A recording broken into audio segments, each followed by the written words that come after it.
The son of a big leaguer, baseball is in his blood. A Pennsylvania high school hardball and basketball star, he was the long-haired kid, tamed by a friend of his father, enough to become college baseball's best player. And although his chance to be a big league star was dimmed by injuries, he's always seen the brighter side. He's Red Sox manager Terry Francona on this edition of Red Sox Stories. It's just after 11 in the morning on a game night at Fenway.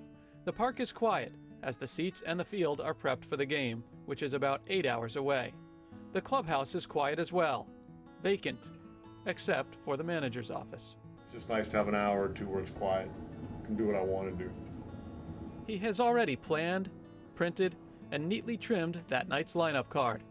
It's a lineup he prepared 5 days ago. Try to go as far as ahead as we know the pitchers, just so, and it's not written in stone, but it just gives me an idea of where we're at. After traveling secretary Jack McCormick checks in, I'll straighten it out. And head trainer Jim Rowe fills him in on the latest injuries, it's time for his weekly radio show on WEEI. Were you playing the game along with Eric Wedge in the bottom of the eighth? Were you thinking when you sent Brian Daubach to the plate that Wedge might make the shift and you were immediately then going to make your move as well? We had everything covered we wanted to do. If they wanted to pitch a Daubach, we were fine with that. If they wanted to bring in another pitcher, we had McCarty ready to hit. So either way, we had it covered where we were comfortable. It doesn't necessarily mean it's always going to work, but we knew what we wanted to do. McCarty lines it into right field, a base hit. From third comes Bill Miller. Heading for third and beyond is Kepler. He's coming around. McCarty heading to third base. It's a two-run triple. David McCarty is tonight's hero. He knew what he wanted to do, thanks to the preparation that comes with a lifetime of baseball experience. In essence, he's been in the big leagues since the day he was born. That next, as Red Sox Stories continues.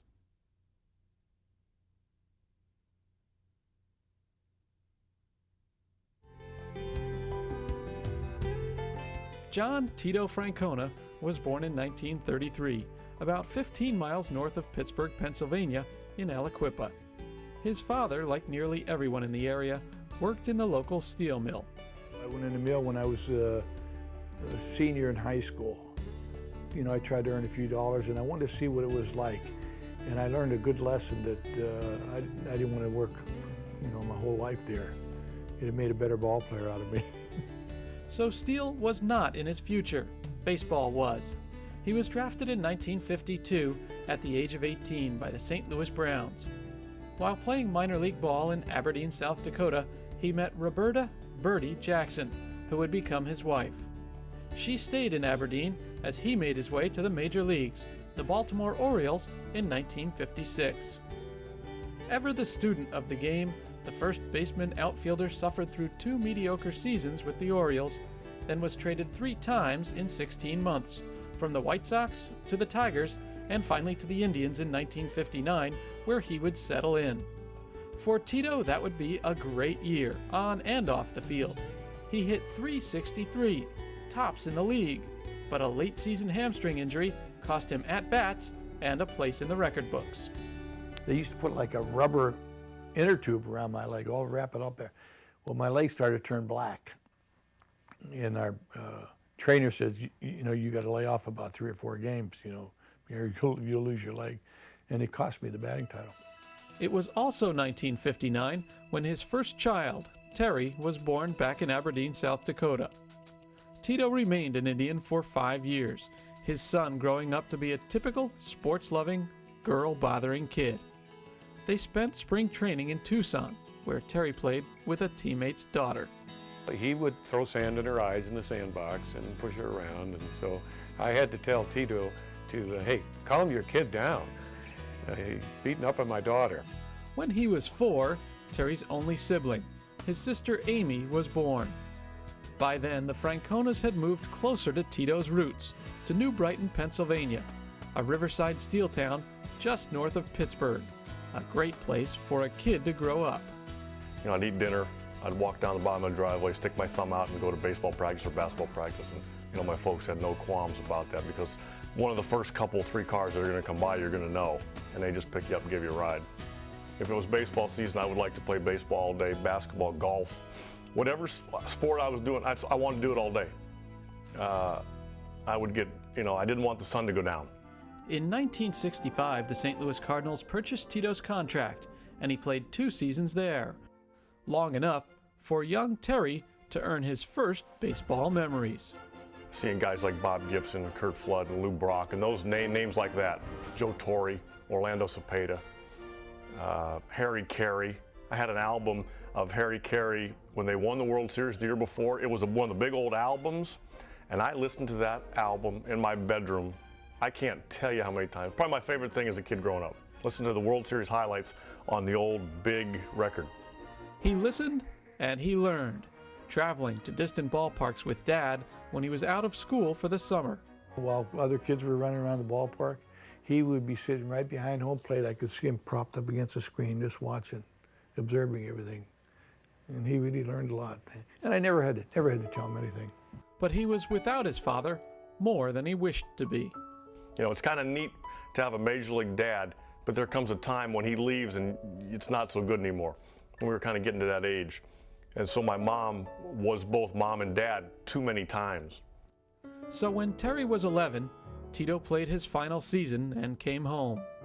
But even then, he was never Terry's coach, and always his father. Never, ever coached me, ever. And I think I'm glad. He was my dad first, always, foremost. One time he said, "Why don't you help me out, Dad?" And I said, if you learn by yourself, Terry, it'll be a lot easier for you when you get older and if you get into professional ball. Nonetheless, Terry's athletic skills developed quickly. He set the school record for low score in golf that stood for 22 years, and he scored 22 points per game on his way to leading the basketball team to the section championship. I wanted to shoot. That's all I cared about was shooting. And he did that well. But most incredible of all was his junior year on the baseball diamond. His team played just 14 games, but thanks to Terry, they won them all. On the mound, his ERA was .33, the equivalent of allowing just 1 run every 27 innings. On May 16th of 1976, he threw a no-hitter. Even more amazing, he finished the season hitting .769, 30 hits in 39 at-bats. According to one record book, the second highest batting average ever recorded by a U.S. high schooler. I just kind of saw the ball and hit the ball, and man, it was a great feeling. I didn't feel like I was ever going to make it out. In 25 years of coaching, I don't think I ever had anybody handle prosperity and success as well as he did. He was liked by everyone, and that includes people in the community, people from other teams, and his own teammates. And when his team won the section title with Terry getting the final out, he had grown to be liked by plenty of college and pro teams as well. But in the 4th game of his senior season, I came in on a line drive in center field, and the webbing of my glove had gotten stuck in my spikes, and I pulled my shoulder right out of the joint. Really a bad injury at the time, because that's before arthroscopic surgery, and they had to put a big screw in there. So it finished my year, and it kind of came at a time when, a lot of colleges backed off, and you're trying to get drafted. So it was kind of a tough time. But the Cubs did draft him, and with Dad as his agent, they turned down the $18,000 offer. So it was off to college. That former teammate of Tito's, Jerry Kindle, the same guy who had scolded the 3-year-old for throwing sand in his daughter's eyes, had just won the national championship as the coach at the University of Arizona, and he wanted Terry to play for him. So it was off to the desert of Tucson. Remember the plane landing and looking out and seeing all that brown. And I remember thinking, this is awful, just awful. What am I getting myself in? Because I didn't even make a trip out to the school. I mean, they had won the national championship, and that was good enough for me. He was scared stiff. He acted like it because he was very quiet, very timid, but he told me later that he was just scared stiff and was so homesick. Although unimpressed at first, teammate Brad Mills became a friend for life. And so I was going around the room introducing myself and getting to meet the guys on the team, and I came to this guy who had hair down past his shoulders. It was straight and it was long past his shoulders, and he had jeans that were cut off that came about the middle of his shin that were were raggedy and had an old T-shirt on and I'll never forget high top red Chuck Taylors. And I said, "You're Terry Francona?" Coach Kendall didn't take a real liking to it either. So yeah, the hair was gone in a hurry. But this guy was wonderful. He was probably the best thing that ever happened to me. He taught me to play baseball correctly. And whether it took an hour or 6 hours, we were going to do it correctly. He started in left field all 3 of his seasons at Arizona. And with the academic All-American leading the way by hitting .458, the Wildcats won the College World Series, and Terry was named Most Valuable Player. The national championship would not have been won by our Arizona Wildcat team without Terry Francona and some other key players, but Terry was the outstanding player on our team, and everybody acknowledges that. He even earned the highest honor in college baseball, the Golden Spikes Award. Before winning the championship, the Expos had drafted Terry in the first round, the 22nd pick in the nation. So following that final game his junior year, his coach and respected mentor had a talk with him.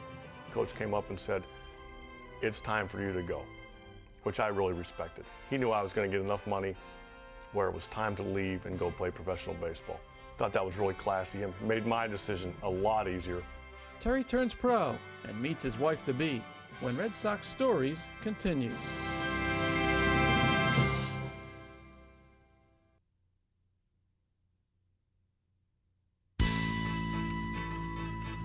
Welcome back. On the way to winning the national title and Golden Spikes Award his final year in college, Terry met nursing student Jackie Lang. They had crossed paths a couple times in previous years, just saying hello. But before Christmas of 1979, Terry mustered up the courage to ask her out. We went to a basketball game, and he came back from, went home for Christmas break, and he came back, and then we continued to date all that spring. But the Expos came calling for their top draft pick, and Terry's first agent, his father, was able to work out a deal. And I told Terry, "I'll talk to these people in the living room, and you guys stay in the family room," when I told him. So when we started to talk, the first thing they said, let's start with a figure, I gave him a figure, and I could hear in the next room something hitting the floor. Boom! Here was Terry, falling down the floor, and I wanted $100,000 to sign. I thought if I got $100,000, I would never have to work again. They called back the next Sunday and offered $100,000. I was on a plane that afternoon, and I took BP that evening. That's how bad I wanted to play. Jackie stayed in Tucson as Terry went straight to AA ball in Memphis. So they didn't see each other much, but there was a visit by Jackie that August. He was acting very strange. He picked me up from the airport. We went to his apartment, and we weren't in his apartment for 10 minutes, and he got on old-fashioned, got down on a knee and asked me to marry him. But that wasn't the plan. He just was so nervous he didn't think he could go through the day and go to the ballpark. He had planned for us to go out to dinner and do it there, do something a little probably more traditional, but he got a little excited. The following season, as Jackie worked in Tucson to finish her nursing degree and Terry played at AAA Denver, he got the call to the big leagues. He was to meet the Expos in Houston at the Astrodome, August 18th of 1981. I come in through center field, and I look around and I look at the scoreboard, and Nolan Ryan has a no-hitter going. So now I'm thinking, I'm just going to get some popcorn and sit here and watch this. I don't need to be part of this. I'll just watch. Carry all my stuff around to the clubhouse, get dressed in a hurry, and they're hustling me up. Walk out to the dugout. Dick Williams puts his hand out and he says, "You're leading off next inning." I thought, you got to be kidding me. But Nolan Ryan gave up a hit, and they had a pitch count on him because he had just come back from the strike, so they took him out. And they brought in Dave Smith, who had a pretty good career in himself, but he didn't throw like Nolan.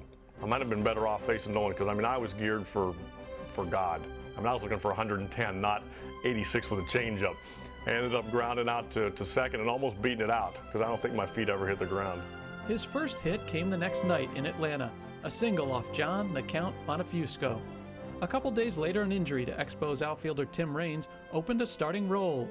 He was the left fielder all the way through the first round of the playoffs. It's funny because I think I was 4 for 12, 4 for 13. 3 of them were bunts. Mike Schmidt wouldn't move in, so I kept bunting. Because it's funny, because I think Pete Rose remembered that as much as I did. Because Pete was on that club and he played first, because I bunted on him once too. I thought, I don't care who these guys are. If they're not going to move in, I'm going to get a hit. And when he ended up coming to Montreal a couple years later, I think that was one of the things he remembered. He said, you know, you didn't show us any respect. And he goes, I like that. After beating Philly, Terry's Expos lost to the eventual world champion Dodgers. But that offseason was a winner, as he and Jackie were married in front of 250 friends and family in Tucson.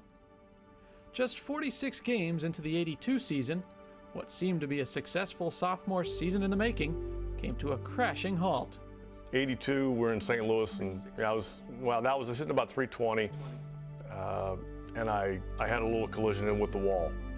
And back then, again, without arthroscopic surgery, it was a pretty devastating knee injury.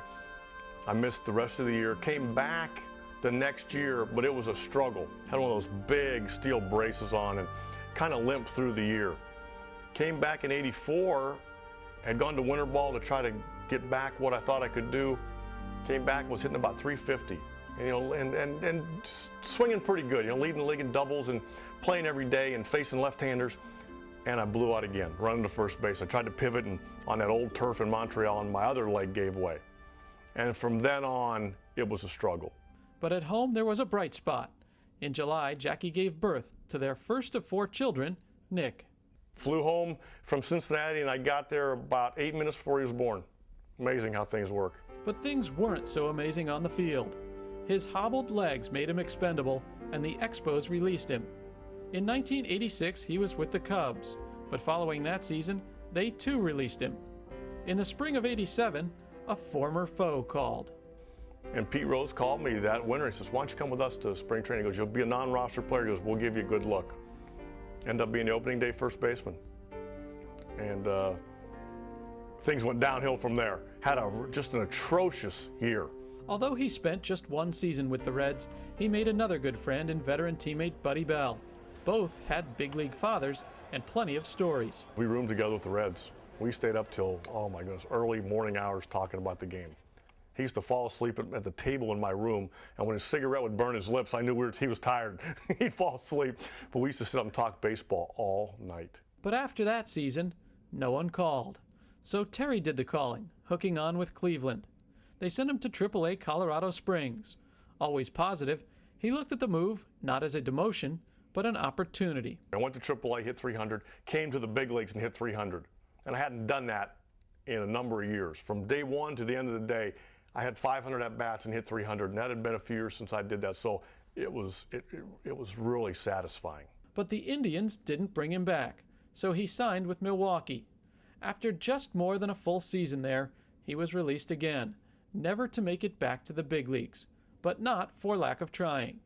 He played the 1990 season for the Cardinals' AAA Louisville team, not discouraged, but instead just loving playing every day. In '91, following off-season surgery to his knee, wrist, and shoulder, he went to spring training hoping to make the Cardinals again.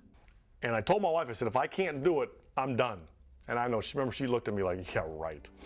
I got released in spring training, and I put my bag away, and I never once thought about playing again. And it never bothered me not to play. But there was something bothering him.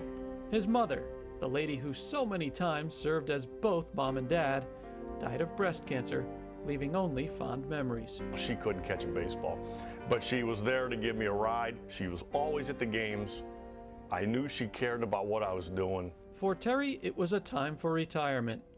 Real estate, a brush with greatness, and a return to the big leagues. That's next as Red Sox Stories continues.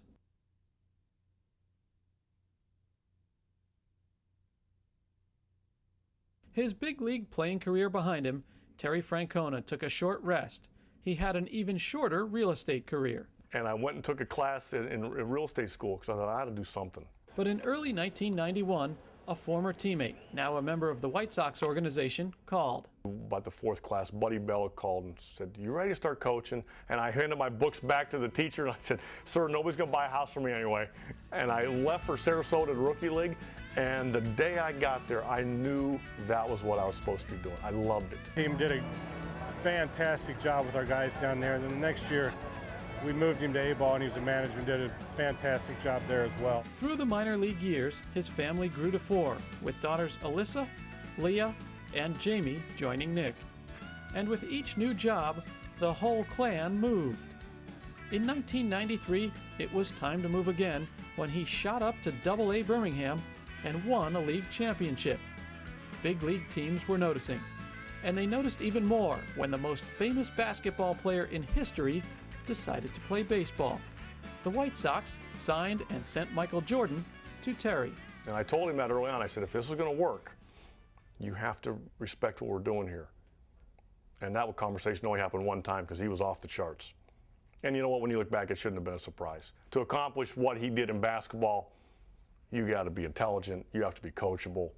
You know, he was all those things. He was great.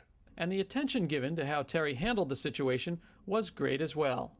Following the 1995 season in Double-A, he coached third base for Buddy Bell's Detroit Tigers. That offseason, the Philadelphia Phillies called, wanting to interview Terry for their vacant manager's job. I called Buddy Bell and told him about it, and he goes, that's great. He goes, look, you're not going to get the job. It's a great experience. He goes, you've never interviewed for everything in your life. He goes, but go. He goes, it's great experience. 2 weeks later, I was the manager. I mean, it just happened fast. His hiring meant the family could finally settle down, this time in the suburbs of Philly, where they live to this day. His son Nick, now 18 years old, a .500 hitter and a very good left-handed pitcher, will attend the University of Pennsylvania this fall, where he'll play baseball. The 3 girls are athletes as well. But Terry pays the price for being where he's always loved to be, on the field, as he misses them grow up. I think it's harder on him than it is on me. It breaks his heart to be away from the kids and miss their games and miss their special events. In the Phillies, Terry had inherited a talented but very young team. And he was young too, just 37 years old, the youngest manager in the big leagues. He managed there for 4 seasons. We were getting better, and I was proud of our club. I loved our team. They played hard. They were trying to get better, and we had a good core group of young players that, you know, the Rowland, Lieberthal, Glanville, Abreu, you could see them getting better. And then the last year, things started going backwards. Fan Appreciation Day was the last home game. My tires were slashed. I mean, they were trying to find parking spots for me, like that would move around a little bit so I could just get from the ballpark to my car with, you know, the least amount of abuse. After 4 losing seasons in Philly, his tenure was up. He got away from the field, becoming a special assistant with the Indians, but he missed the field, so he went back in 2002 as a bench coach for the Texas Rangers. He then interviewed to manage the Seattle Mariners, but he began feeling sick as pressure built in his chest. Within weeks, his smile faded. He was in intensive care in a battle to stay alive. A combination of a staph infection, blood clots, and massive internal bleeding caused by 2 surgeries on his knees nearly killed him, but somehow he stayed positive. He is a very optimistic person, and his glass is always half full instead of half empty. And I really think that's what's kept him going all these years. And it isn't just in baseball. Last fall, or 2 falls ago, when he was very ill, I know it's what pulled him through and why he's still here today. He recovered slowly, but in time to join friend Ken Maka's Oakland A's as his bench coach. Following last season, he interviewed to manage the Red Sox, and his interview positively convinced Sox GM Theo Epstein that Francona had what the Sox needed. He would engage in sort of active discourse with the coaching staff and with the front office and with his players to find the right solution to a problem. He'd ask a lot of questions where others might just defer and go with common convention. He'd be really active out there and help put us in the best position to win. So on December 4th of 2003, he made his way through the back hallways of Fenway Park and into a 406 club full of cameras to officially become the 44th manager of the Boston Red Sox. I'd like to thank you for allowing me the privilege of becoming a part of the organization. I am thrilled. I'm honored and I am thrilled. One of the things that I hope that happens with our ball club is that the players will know that I care about them more than anybody's ever cared about them before.